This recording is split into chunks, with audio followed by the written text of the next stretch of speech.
Hello दोस्तों, नमस्कार। मैं विष्णु कुमार आप सभी का अपने यूट्यूब चैनल के इस वीडियो पर हार्दिक स्वागत करता हूं। दोस्तों, आज के इस वीडियो क्लासेज में हम लोग जानने वाले हैं पैरामीशियम में पोषण की क्रिया विधि के बारे में, जिसमें दोस्तों हम लोग ये समझेंगे कि जो पैरामीशियम होता है वह अपने पोषण की क्रिया विधि को किस तरीके से पूरी करता है। तो आइए बिना देर किए स्टार्ट करते हैं अपने आज के इस वीडियो क्लासेज को। दोस्तों, जैसा कि आप लोगों ने पिछले वीडियो के माध्यम से सीख चुका कि अमीबा जैसे जो एकाकोशिकीय जीव होते हैं वो अपने पोषण की क्रिया विधि को किस तरीके से पूरी करते हैं। दोस्तों, जो बच्चे अमीबा में पोषण की क्रिया विधि को बिल्कुल अच्छे तरीके से समझ गए होंगे तो उन्हें पैरामीशियम में पोषण की क्रिया विधि को समझने में कोई प्रॉब्लम नहीं होगी, क्योंकि जैसा गुण आपके अमीबा में पोषण की क्रिया विधि का होता है ठीक वैसा ही गुण दोस्तों आपके पैरामीशियम में भी होता है। बस अंतर ये हो जाता है कि जो अमीबा का जो आकार होता है वो दोस्तों अनिश्चित रहता है और जो पैरामीशियम का जो आकार है वो निश्चित रहता है। मैंने आप लोग को बार बार बताया है कि आपके एकाकोशिकीय वर्ग में आने वाले जो जीव प्राणी होते हैं ये कोई जरूरी नहीं है कि सबका जो आकार होता है वो अनिश्चित ही होता है। कुछ ऐसे भी एकाकोशिकीय जीव होते हैं जिनका जो आकार होता है वो निश्चित होता है। अगर हम बात करें यहीं पर पैरामीशियम का, तो दोस्तों जो पैरामीशियम है वो अपने आकार को हमेशा और हमेशा निश्चित रखता है। वो भोजन को ग्रहण करे चाहे ना करे, वो प्रजनन करे चाहे ना करे, इसका जो आकार होगा वो बिल्कुल भी नहीं बदलेगा। लेकिन अगर हम बात करें अमीबा का, तो दोस्तों आप लोगों ने सीखा था कि जो अमीबा है वो भोजन ग्रहण करने के फलस्वरूप या उसके निष्कासन करने के फलस्वरूप अपने आकार में बदलाव करता रहता था।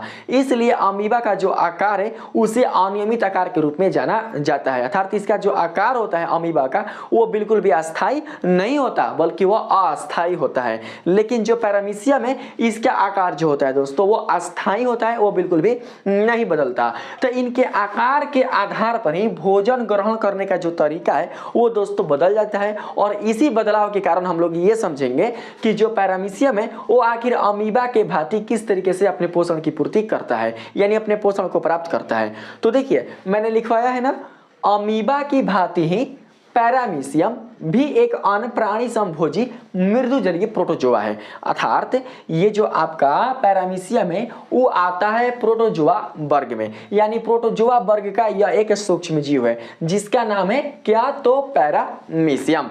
ठीक है, देखिए दोस्तों मैंने आप लोग को बताया था अमीबा वाले वीडियो में कि जो अमीबा है उसका जो पोषण होता है वो होता है प्राणी समपोषी पोषण के रूप में। ठीक उसी प्रकार से आपका जो पैरामीशियम है इसमें भी जो पोषण होता है वो होता है प्राणी समभोजी पोषण के रूप में।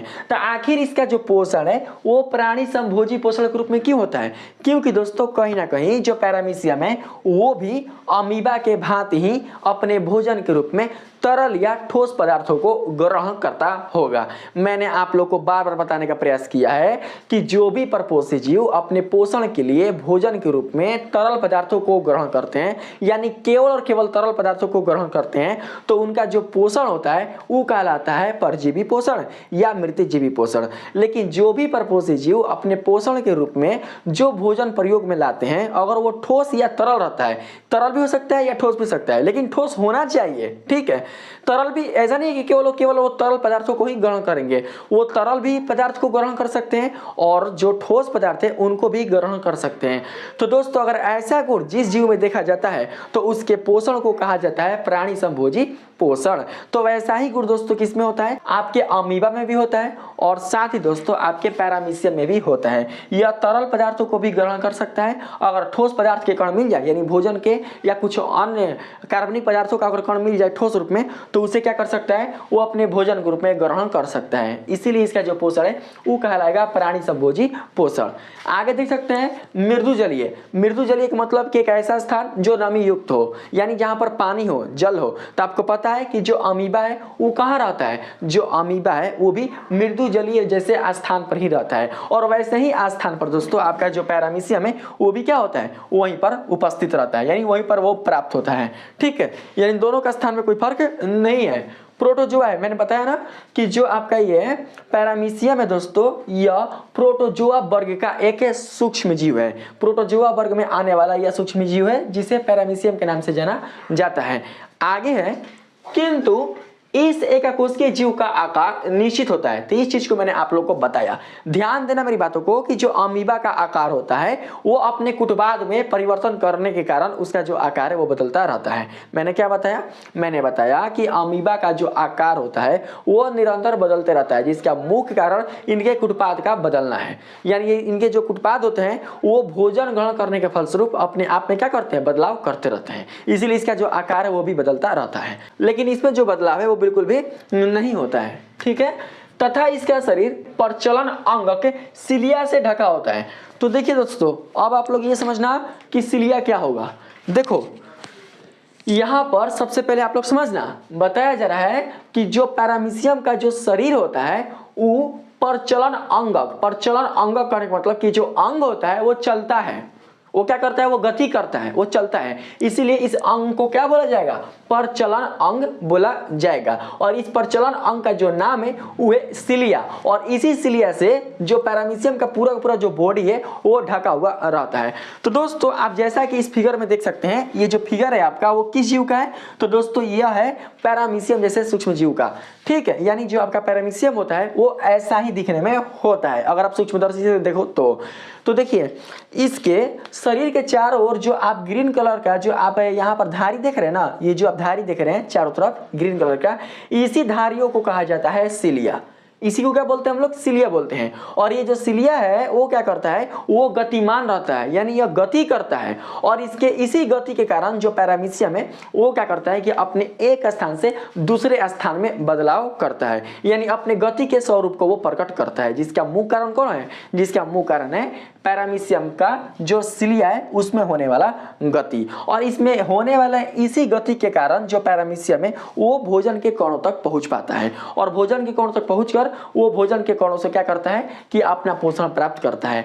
देख सकते हैं बताया जा रहा है पैरामीशियम में सिलिया में लगातार होने वाला गति भोजन के कणों को कोशिका की मुख की ओर ले जाता है। देखिए दोस्तों एक बार फिर से देख लीजिए, हो सकता है बताने में मिस्टेक हुआ हो। सिलिया में लगातार होने वाला गति भोजन के कणों को कोशिका मुख की ओर ले जाता है। तो ये कोशिका मुख क्या है? जरा ध्यान समझना, ये कोशिका मुख क्या है? देखिए जो अमीबा था उसमें भोजन ग्रहण करने के लिए कोई भी दोस्तों विशेष अंग नहीं था, यानी कोई भी मुख नहीं था जहां से वो भोजन को ग्रहण कर सके। जहां दोस्तों उसको भोजन मिल जाए वहीं पर क्या करेगा? अपने कुटपादों को बढ़ाना वो शुरू कर देगा, और वहीं से वो क्या कर सकता है कि भोजन को ग्रहण कर सकता है। लेकिन ऐसा गुण बिल्कुल भी पैरामीशियम में देखा नहीं जाता। यहां पर दोस्तों क्या है पैरामीशियम में कि जहां पर भोजन के कण मिलेंगे तो भोजन के कण के पास आपका जो पैरामीशियम है ना, तो इस पैरामीशियम का जो कोशिका मुख है उस भोजन के कण के पास पहुंचना चाहिए। अगर भोजन के कण के पास पहुंचेगा तब क्या कर सकता है? वो अपने कोशिका मुख की सहायता से उस कण को ग्रहण कर सकता है, अन्यथा नहीं। सोचिएगा कि जो आप ये पूरा का पूरा चारों तरफ इसका जो बॉडी देख रहे हैं ना, तो इसके किसी भी स्थान से भोजन का ग्रहण हो जाए तो ऐसा संभव नहीं है।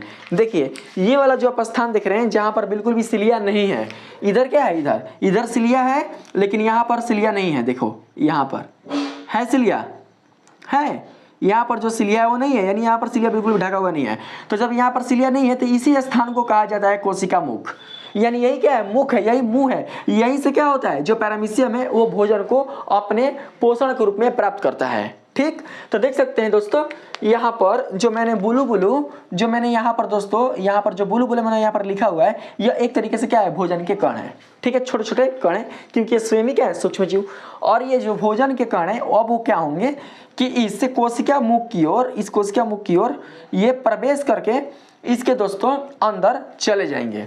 यानी ये जो पैरामीशियम होगा वो कोशिका मुख को भोजन की ओर लेकर जाएगा, जिसके गति का मुख्य कारण कौन होता है? तो सिलिया होता है। जब ये भोजन कणों के पास चला जाता है, इसका जो कोशिका मुख है जब भोजन कणों के समीप चला जाता है तो जो भोजन के कण होते हैं वो पैरामीशियम द्वारा ग्रहण कर लिए जाते हैं। जब पैरामीशियम द्वारा ग्रहण कर लिए जाते हैं तो ये जो भोजन के कण है जब वो शरीर के अंदर प्रवेश करेगा तो यह भोजन रसधानी का निर्माण करता है। जैसा कि किसमें है? जैसा कि आपके पास एथी में है, अमीबा में है। अमीबा में भी क्या होता था दोस्तों? अमीबा में भी भोजन रसधानी का निर्माण होता था। भोजन रसधानी क्यों बोलते हैं? क्योंकि भोजन के कण के साथ उसमें जल भी उपस्थित रहता है और जैव उत्प्रेरक भी उपस्थित रहते हैं, जो क्या करते हैं? जो दोस्तों आपके जो भोजन होते हैं उत्प्रेरक, हाँ सही है, जो भोजन के जो कण होते हैं उनको बहुत ही छोटे छोटे खंडों में विभाजित कर देते हैं, जिससे ये भोजन के जो कण हैं वो पाचित हो पाते हैं, यानी इनका पाचन हो पाता है। ठीक है, देख सकते हैं मैंने लिखा है पैरामीशियम में भोजन का अंतर्ग्रहण शरीर के एक निश्चित स्थान से होता है, ऐसा नहीं कि किसी भी स्थान से हो सकता है। कौन सा निश्चित स्थान? तो कोशिका मुख वाला, जो कोशिका मुख कहलाता है, इसी को बोलते हैं कोशिका मुख। तो यहाँ से भोजन का अंतर्ग्रहण हुआ पैरामीशियम द्वारा, और जब भोजन का अंतर्ग्रहण हुआ तो दोस्तों देख सकते हैं मैंने लिखवाया भी है यहाँ पर भोजन रसधानी का निर्माण। अब यहाँ पर भोजन रसधानी का निर्माण हो रहा है, देख सकते हैं यहाँ पर भोजन रसधानी का निर्माण होता है, और यहीं से क्या होता है, यहीं से भोजन का पचना शुरू हो जाता है। जो भोजन पच जाएगा, जो दोस्तों भोजन पच जाता है तो क्या होगा, वो पैरामीशियम के संपूर्ण शरीर में वितरित हो जाएगा ऊर्जा के रूप में। और जो भोजन नहीं पचता है, जो अपचित होता है, जो वर्ज्य होता है, जो पैरामीशियम के लिए क्या है, हानिकारक होता है, तो उसे क्या करता है कि अमीबा के भांति ही पैरामीशियम अपने शरीर में होल करके, यानी कि रिक्तिका बनाकर, छेद बनाकर उसे बाहर निकाल देता है। तो देख सकते हैं यहाँ पर है ना रिक्तिका, देखो देखो ये जो आप देख रहे हो ये वाला और ये वाला जो आप देख रहे हो, तो यहीं से जो भोजन के कण होते हैं वो बाहर निकल जाते हैं। यानी पहले वो क्या किया होगा, अमीबा के भांति ही पहले वो दोस्तों रिक्तिका बनाया होगा।